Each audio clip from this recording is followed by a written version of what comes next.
Kebakaran di Pasar Senen menyebabkan ratusan pedagang kehilangan lapak jualan. Karena api membesar dengan cepat, banyak pedagang yang tidak sempat menyelamatkan barang dagangan. Eni adalah salah satu pedagang di Blok 2 Pasar Senen, Jakarta Pusat yang kiosnya habis terbakar. Sehari-hari ia berjualan setelan jas dan pakaian jadi. Eni sebelumnya berjualan di Blok 3 yang sempat terbakar tahun 2014. Kini, untuk kedua kalinya ia mengalami kebakaran di Blok 2 Pasar Senen. Tapi Eni masih beruntung. Di saat ratusan pedagang lain tidak sempat menyelamatkan barang, ia masih sempat membawa hampir seluruh barang dagangannya. Terus dekat rumahnya dari sini. Begitu lihat katanya kebakaran, saya langsung ke sini. Udah sampai sini, di tengah itu apinya udah gede banget. Tapi untungnya di sini banyak saudara, jadi bisa nyelamatin barangnya semua. Alhamdulillah bisa keluar. Hingga Kamis siang, 56 mobil pemadam kebakaran dari 5 wilayah DKI Jakarta terus melakukan pemadaman. Pasokan air yang kurang menjadi kendala petugas dalam memadamkan api. Kendala masalah air, jadi airnya agak tekor sedikit. Jadi karena tadi pemakaian yang ambil heavy foam itu perlu air besar, sementara suplainya tadi ada kendala, mungkin selangnya ada beberapa bocor, kita sudah upayakan. Kita tambah satu jalur dari Kuitang lagi, sedang mesti kita sambung lagi. Nanti kalau sudah itu mudah-mudahan bisa lebih cepat. Ini karena kendala air pertama ya. Kamis menjelang tengah hari, Blok 2 Pasar Senen masih terbakar. Asap masih mengepul dari dalam gedung dan menyebabkan situasi sekitar Pasar Senen macet. Istiarto Sigit, Jakarta. Kita sudah terhubung dengan Femi Afriyadi dan Nesya Megawati yang saat ini berada di sekitaran Pasar Senen, Jakarta. Kita ke Nesya Megawati terlebih dahulu. Nesya, bagaimana kondisi terkini di sana? Apakah api sudah padam di semua titik?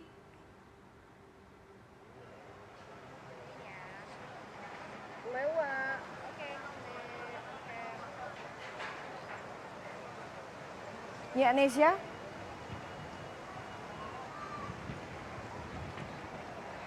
Ya, Nesya, apakah Anda bisa mendengar saya? Ya, Eva, situasi di sini di Pasar Senen masih upaya untuk pemadaman kebakaran atau pemadaman api, karena hampir di semua titik, baik dari muka atau depan dari pasar Senen maupun yang di belakang, samping hampir semuanya ludes terbakar. Dan sekarang sudah sekitar hampir pukul, kita bisa katakan bahwa kebakaran dimulai pada pukul 4 dini hari tadi, ataupun artinya sudah hampir 12 jam, tetapi sampai sekarang, sampai detik ini upaya pemadaman masih terus dilakukan dan ada beberapa titik yang memang masih terus merah menyala di dalam. Salah satunya di titik sebelah sini, yang tepat di belakang saya, bahwa memang usaha dari Dinas Pemadam Kebakaran, tim pemadam kebakaran berusaha untuk memadamkan api yang di dalam. Tadi kami melihat begitu masih merah, Eva, tetapi memang masih terus diupayakan agar pemadaman segera bisa dilakukan ataupun api-api tidak terus merambat ke titik-titik lainnya.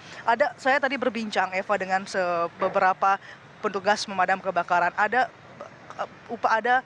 kesulitan ataupun kendala ketika pada saat pemadamannya. Pertama, karena memang angin yang begitu kencang sehingga menyebabkan begitu merembetnya api di Pasar Senen sendiri. Itu yang pertama. Yang kedua adalah karena memang bahan-bahan ataupun toko-toko yang ada di Pasar Senen ini mudah terbakar. Ada toko elektronik, ada toko pakaian, ada toko alat listrik, sehingga ini mempermudah ataupun lebih cepat merambat api ketika pada saat adanya kebakaran.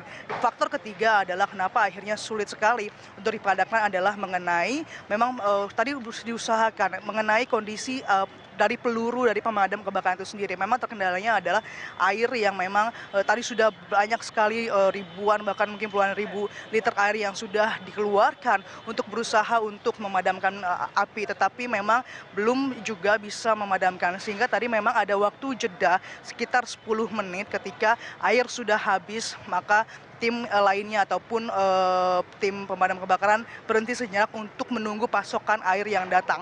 Banyak juga titik untuk air tersebut ada di tadi menyebutkan ada di kolam renang di Pasar Senen sekitar sini, ada di Kali Ciliwung dan juga kali di daerah Galur sana, sehingga memang upaya dari pemadaman bisa dilakukan karena memang satu-satunya peluru yang bisa digunakan adalah mengenai air, dan memang kendalanya di air. Dan tapi memang kalau kita melihat tadi sudah berhenti dan sekarang sudah usaha untuk pemadaman. Nah, di kawasan Pasar Senen ini sendiri memang masyarakat ataupun para pedagang mencoba di titik-titik yang benar-benar sudah padam mencoba untuk mengumpulkan barang-barang ataupun barang-barang dagangan yang setelah dilihat setelah dikumpulkan lalu dibawa ke beberapa titik, ada di masing-masing, dibawa para pedagang ke rumahnya masing-masing ataupun dibawa ke mobil setempat. Masih belum bisa diketahui, Eva, sampai kapan upaya pemadaman ini bisa selesai tentunya, tapi kita mengharapkan upaya pemadaman ini api bisa segera padam.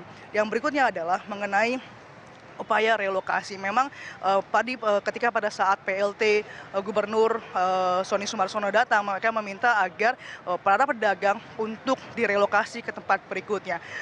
Mereka berharap juga mereka tidak untuk berdagang di pinggir jalan karena para pedagang tahu bahwa ketika mereka berdagang di pinggir jalan maka akan mengganggu lalu lintas, mengganggu ketertiban. Ini yang tidak mau juga dilakukan oleh para pedagang. Tetapi satu sisi, kalau saya melihat, Eva, dengan barang yang begitu ludes, dengan barang-barang yang bisa diselamatkan, kalaupun memang ada yang diselamatkan, hanya sedikit yang tersisa. Artinya kalau ini bukan soal masalah relokasi, tapi bagaimana dengan modal, bagaimana mata pencaharian dari para pedagang, sehingga kita tentu berharap upaya relokasi tetap dilakukan, tetapi juga para pedagang ini bisa paling tidak ada modal, sehingga perputaran perekonomian ataupun mata pencarian para pedagang paling tidak sudah bisa difikirkan lebih lanjut. Eva.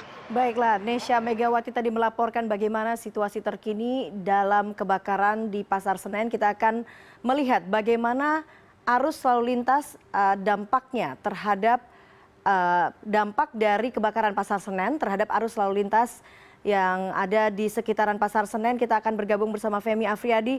Femi, bagaimana kondisi arus lalu lintas di sekitar Pasar Senen yang terbakar? Ya, selamat sore Eva. Bagaimana dampak dari lalu lintas akibat kebakaran di kompleks Pasar Senen Jakarta Pusat ini Anda bisa lihat di belakang saya.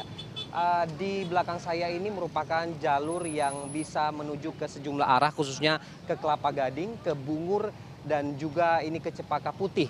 Artinya di perempatan ini penempatan petugas sudah dilakukan oleh sejumlah kepolisian dari Polres Jakarta Pusat dan juga Polsek Senen, dan pengaturan juga masih terus berlangsung. Jika tadi pagi arah dari Kuitang menuju ke Bungur ini ditutup, namun sore hari ini sudah mulai kembali dibuka.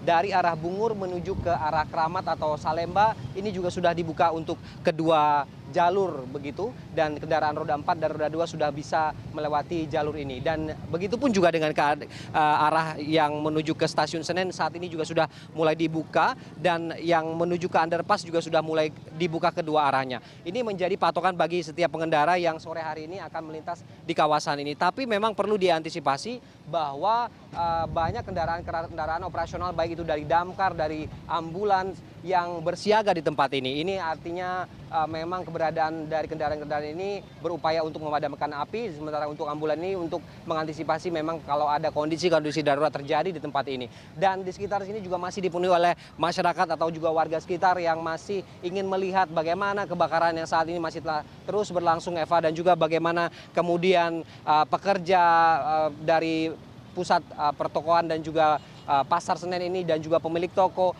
masih berupaya mengevakuasi barang-barang mereka yang khususnya berada di Blok 1 ini. Karena sampai saat ini saya bisa katakan bahwa kepulan asap pekat berwarna hitam ini masih membumbung di ruang udara di kawasan ini. Artinya api masih terus berkobar dan upaya pemadaman juga masih terus berlangsung. Bagi setiap kendaraan yang ada di sini yang akan melintas tentu harus berhati-hati karena lalu lintas di sini cukup semrawut, sehingga memang ini ada nanti kerawanan yang terjadi baik kendaraan roda 4, kendaraan roda 2, dan juga kendaraan-kendaraan lain yang seperti angkutan umum yang saat ini juga masih berlalu lalang tanpa pengawasan yang cukup ketat. Karena memang semua kondisi ini masih begitu cukup bisa dikatakan belum terkendali dan belum kondisif, Eva, karena kobaran api juga saat ini masih terus berlangsung dan upaya pemadaman juga masih terus dilakukan oleh lebih dari 56 armada damkar dari seluruh wilayah di Provinsi DKI Jakarta. Baiklah Femi, artinya sistem rekayasa lalu lintas yang sempat diberlakukan tadi sudah berhasil mengurai kemacetan yang terjadi di sana. Apakah ada informasi bahwa nantinya penutupan jalan-jalan tertentu nanti akan secara simultan diberlakukan lagi jika terjadi kemacetan? Ya, penutupan jalan tertentu ini memang masih terus dilakukan, khususnya dari arah Kuitang menuju ke underpass arah ke Cempaka Putih ini, karena memang di jalur itu seluruh ataupun juga hampir puluhan damkar, armada damkar ditempatkan begitu untuk memadamkan api yang masih berada di Blok 1 yang memang berada di sisi sebelah kanan dari bangunan Blok 1 Pasar Senen ini, Eva. Jadi memang dari arah tersebut lalu lintas masih ditutup, rekayasa lalu lintas masih terus dilakukan di titik itu, dan sementara untuk titik di sebaliknya itu sudah kembali normal, artinya dari Cempaka Putih dan juga dari arah sebaliknya ini sudah mulai dioperasionalkan seperti biasa. Jadi tidak ada pengalihan arus lalu lintas, tidak ada alternatif lalu lintas di titik itu, dan petugas kepolisian Polantas juga sudah bersiaga di tempat itu untuk mengantisipasi kemudian bagaimana kondisi-kondisi yang tidak terkendali nanti dari arus lalu lintas yang ada di titik tempat saya melaporkan saat ini, Eva. Baiklah Femi Afriyadi, dan sebelumnya ada Nesya Megawati melaporkan langsung dari kawasan Pasar Senen, Jakarta Pusat. Terima kasih.